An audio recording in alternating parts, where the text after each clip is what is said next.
আসসালামু আলাইকুম। আজ আমি একটি প্রশ্ন দিয়ে শুরু করতে চাই।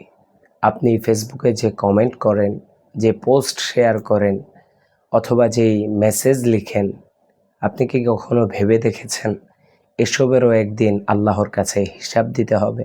আমরা অনেক সময় মনে করি এটা তো একটা শুধুমাত্র কমেন্ট, কিন্তু ইসলাম আমাদের শিখিয়েছে মানুষের প্রতিটি কথার হিসাব আছে।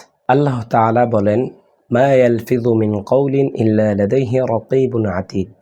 মানুষ যে কথাই বলে তার কাছে একজন পর্যবেক্ষক ফেরেশতা প্রস্তুত থাকে।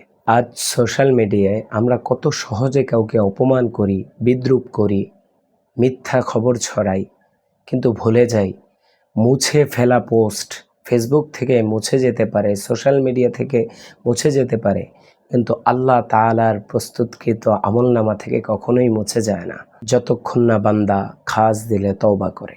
আমার আপনার একটি কমেন্ট কারো হৃদয় ভেঙে দিতে পারে। আপনার আমার করা একটি পোস্ট অনেক মানুষকে বিভ্রান্ত করতে পারে। তাই পোস্ট করার আগে নিজেকে 3টি প্রশ্ন করুন। এটা কি সত্য? এতে কি কারো ক্ষতি হবে? এতে কি আল্লাহ তাআলা আমার উপর সন্তুষ্ট হবেন? যদি উত্তর না হয়, তাহলে পোস্ট বা কমেন্ট না করাই উত্তম। মনে রাখবেন, সোশ্যাল মিডিয়া শুধু বিনোদনের জায়গা নয়, এটি আমলনামার একটি অংশ।